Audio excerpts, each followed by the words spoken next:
Interné à Drancy, déporté à Auschwitz, tué lors d'une marche de la mort au moment de l'évacuation des camps d'extermination en janvier 1945, Victor Young Pérez n'a jamais cessé de boxer ni de se battre. 136 combats, 91 victoires, dont 27 par KO.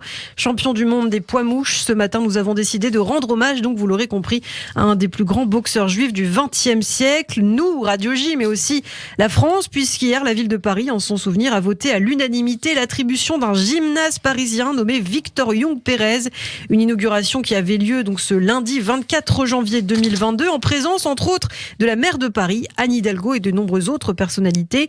Et donc l'occasion ce matin de revenir avec vous, Christophe, sur la vie extraordinaire de cet homme. Issu d'une famille juive tunisienne, Messaoud Haï Victor Pérez, né en 1911 à La Hara, dans le quartier juif de Tunis. Il a 5 frères et sœurs, comme beaucoup de juifs tunisiens à cette époque, bien que la famille ne soit pas de nationalité française. Le père de Messaoud, Kailou, francise son nom en René. Il en est de même pour les enfants de la famille. Messaoud Haï devient Victor. Pour ces juifs tunisiens, la France est porteuse d'espoir. En tout cas, le jeune garçon se passionne très tôt pour la boxe. D'ailleurs, c'est à l'âge de 13 ans seulement, dès l'année 1924, que Pérez affirme vouloir devenir boxeur. Il ne fréquente plus les cours que dispense l'Alliance israélite universelle et se lance concrètement dans le sport. Oui, sous la protection de son entraîneur Joé Guez, de son vrai prénom Joseph, et de Kiki Bocara, directeur de la salle. Tous deux veulent faire de Victor un vrai champion. Ainsi, c'est à l'âge de 14 ans que le jeune homme intègre avec plusieurs amis juifs le club omnisport du Maccabi de Tunis, un club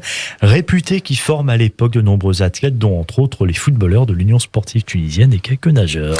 Et les choses deviennent sérieuses pour Victor. D'ailleurs, on a une anecdote sur l'histoire de son surnom, Young. En fait, tout part d'un combat.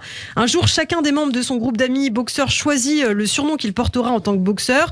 Le frère de Victor, Benjamin, choisit Kid Pérez. De leur côté, Victor et son ami Edouard Zerbib ont tous deux envie de s'appeler Young. Mais alors, comment ça se passe ? Eh bien, l'entraîneur Joé Guez, il leur propose de les départager sur le ring. Le gagnant emportera son surnom. Vous l'aurez compris, c'est Victor qui remporte finalement le combat et commence, dès lors, il va commencer à s'appeler dès lors Young Pérez.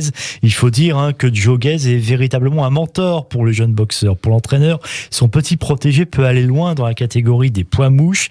Avec lui, il réalise ses premiers combats et marque déjà par son fort caractère. Il demande ainsi que son short noir soit orné de l'étoile de David. Et à 16 ans, Victor fait de sa passion un boulot. Des combats remportés, il gagne quelques petits cachets et c'est son frère Benjamin, le fameux Kid Pérez, qui va le pousser à faire le grand voyage de sa vie. Lui qui est déjà à Paris et qui commence à gagner sa vie justement comme sparring partner, un partenaire d'entraînement, partenaire de combat. Il envoie des lettres pour inciter Young à le rejoindre. Et voici ce qu'il écrit. Il dit: ici, il y a plein de jolies femmes. On peut s'entraîner avec les meilleurs managers, rencontrer des gens connus, des sportifs et des artistes en se promenant le soir à Montparnasse ou à Montmartre. Il n'en fallait donc pas plus pour que Victor Young Pérez fasse sa valise et le rejoigne dans la capitale. Et oui, comme beaucoup de boxeurs nord-africains, finalement, vers la fin des années 20, Young part pour la France. Il a seulement 16 ans, il faut le rappeler, lorsqu'il s'y rend en falsifiant d'ailleurs la signature de l'autorisation parentale. Mais évidemment, il faut gagner sa vie pour pouvoir manger. Et donc à Paris, Victor Pérez travaille comme vendeur de chaussures tout en s'entraînant à l'Alhambra, une salle située rue Oberkampf dans le 11e arrondissement de la capitale. Et c'est là qu'il y rencontre un agent coté à Paris, Léon Bellière, qui le remarque et qui devient son entraîneur après donc Joe Guez.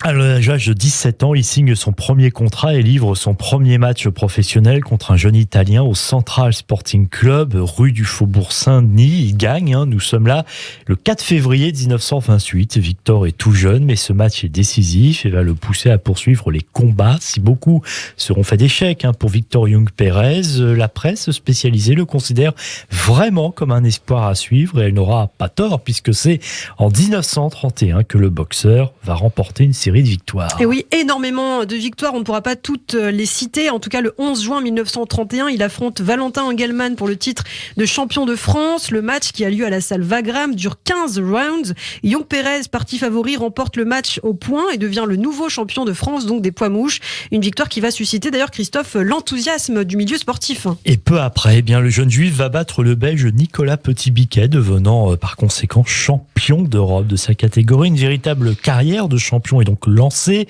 La consécration, c'est le 26 octobre 1931 devant 16 000 spectateurs. Victor Young Pérez est sacré champion du monde par KO face à l'Américain Frankie Gennaro au terme du deuxième round. Après seulement 5 minutes de combat, Victor Young Pérez a alors 20 ans et devient l'incontestable champion du monde des poids mouches. 20 ans, l'âge des sentiments et de l'amour. Victor Young Pérez rencontre alors l'actrice anglo-allemande Liliane Harvey et puis se prend d'affection pour la jeune mannequin vedette Mireille Balin, qui est en fait le grand amour de sa jeune vie, une relation passionnelle, voire toxique selon certains observateurs. D'ailleurs, Mireille Balin déclinera une demande en mariage de Victor. Elle le quittera d'ailleurs plus tard, il refusera après sa mort de parler de lui. Bref, à cette période en tout cas, Victor profite de sa popularité et dépense sans compter une heure de gloire pour celui qui a le cœur sur la main, le petit juif de la Hara, qui sort ses parents du vieux quartier juif de Tunis, qui les installe dans un palace d'une rue huppée. Il couvre ses amis de cadeaux et de bijoux, aide les nécessiteux, fait aménager des douches dans son ancienne école de l'Alliance israélite universelle. Il est ainsi un véritable héros en Tunisie, respecté à la fois des juifs, également des musulmans. Mais les choses vont se compliquer. L'Europe est alors témoin d'un climat politique français de plus en plus dégradé par la xénophobie, l'antisémitisme. Et justement, le jeune boxeur va le vivre de plein fouet, cet antisémitisme. Nous sommes le 11 novembre 1938, alors qu'il combat l'Autrichien Ernest Weiss à Berlin. C'est précisément à cette date, d'ailleurs, que se déroule la Nuit de Cristal en Allemagne. La rencontre sportive va très mal se passer pour Young, qui sera défait d'ailleurs par son rival. Le public allemand, en fait, le hait. Et oui, sans vraiment savoir d'ailleurs qu'il est juif, le public lui crache dessus, l'insulte, lui lance toutes sortes de projectiles, tout en proférant des slogans antisémites. Young Pérez sent bien qu'il est donc temps de revenir à Tunis, mais il renonce, fier, têtu. Il souhaite revenir dans son pays avec le titre de champion du monde. Alors il repart pour Paris et il y reste au début de la guerre. Nous sommes là au mois de mai 1940. Young, un vrai rebelle, malgré les lois de Vichy qui obligent les juifs à se faire recenser. Il refuse de se présenter au commissariat de police à Paris, ne respecte pas non plus les lois d'interdiction des cafés et des restaurants aux juifs, se faisant passer d'ailleurs pour un espagnol. Jeu de courte durée, puisque Young sera finalement dénoncé et arrêté par la milice française le 21 septembre 1943 et interné à Drancy. Déporté à Auschwitz le 10 octobre de cette même année, lors d'un voyage de 4 jours dans un train sans eau ni nourriture, il est précisément envoyé dans le camp d'extermination de Monowitz. C'est l'un des 3 camps du complexe concentrationnaire. Et là, Victor côtoie Primo Levi ou encore Alfred Nakache. Les sportifs ont la vie dure dans le camp. Ils amusent les nazis. Ils sont forcés de jouer 2 fois par semaine des matchs au cours desquels les officiers SS effectuent des paris. En retour, ils obtiennent un bol de soupe supplémentaire chaque jour et une journée de repos par semaine pour pouvoir s'entraîner.